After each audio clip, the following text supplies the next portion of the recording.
All right, so incorporating writing into the classroom. I have 3 different places, the first 5 minutes, last 5 minutes, and in-class writing that you might consider. And I especially like the first 2, which is in the first 5 minutes and last 5 minutes of class. I think those are ideal times to do writing in any class. Okay, so the first 5 minutes, I put something up on the board, some kind of a question or a prompt that students, it gets them in the mood, right? Either something about the reading last night, it sets the stage for what we're going to talk about in class. Maybe a controversial issue that's related to the text that you read, or that the students read, that you assigned. Some kind of question or problem or something that they respond to, that they write on a 3x5 card. You can choose to have them turn it in or not. Shake it up a bit. Only have them turn it in once every 3 or 4 times so you don't have additional grading. But that they'll actually do it each time. And so that'll set the stage. It'll quiet the chatter at the beginning of class and get them engaged right away with whatever you are going to talk about that day in class. Something beeped. Oh, I thought that it was this. I'm so sorry. Didn't mean to draw attention. In the last 5 minutes of class, I have students do exit slips. Exit slips are just, again, some kind of a prompt or a question or something that you put up on the board that either checks for understanding. So you just gave a lecture, let's say, on the function of the hypothalamus. I think that's a science term. It's been a while since.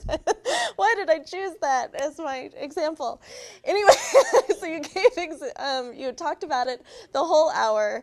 Your articles were related to it, and then you ask some kind of question, and you're checking for understanding to see if your students got it. It's almost like a mini pop quiz that they don't get penalized for not knowing the answer. So you can see at the end of class what percentage of your students understood it, or if you need to repeat that next week when you meet with them.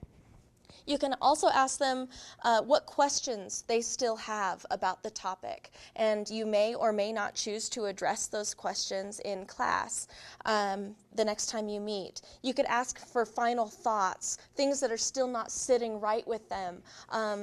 Just anything from the lecture, from that day's activities that you want to bring out and have them write it.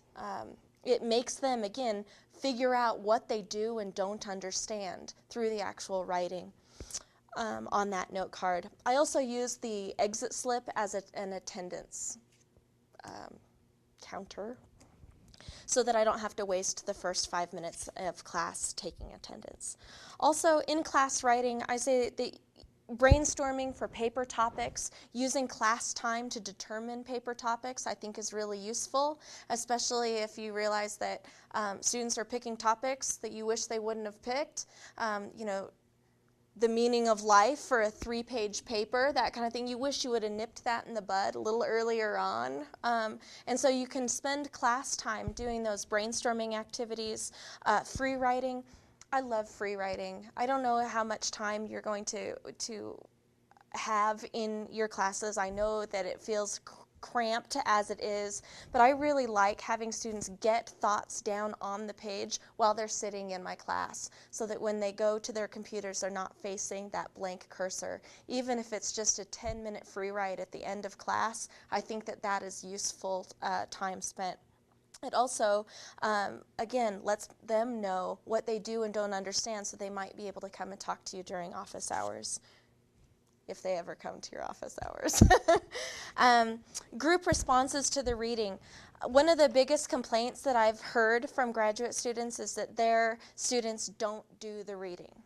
That's just a really common problem, especially big articles, that students are no longer used to sitting down and reading a full-length article or book. It's just the beginnings of stuff, just the headlines.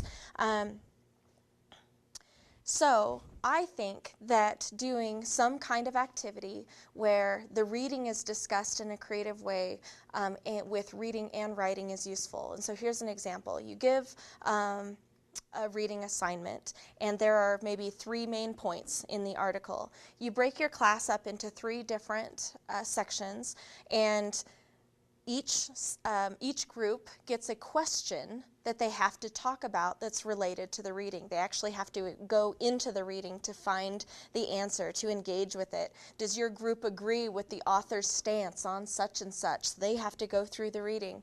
And then after they spend 10 or 15 minutes discussing the reading together, right, to come up with some kind of answer that they've written out, then they tell the class what their findings are. So that's helping everybody get to the reading who didn't, and that'll make your class discussions better. They've already engaged with one another. It'll help their relationships in the class, and they're doing some writing that might get them writing for their final papers. So I like that activity. And I also believe in peer review. I really believe in peer review, obviously, as the director of a peer writing center. And I think that even not so great writers can be really good peer reviewers, because I think that any writer can, or most writers at least, or readers, will sit down with somebody's text and they know when something's sort of working and when something's sort of off.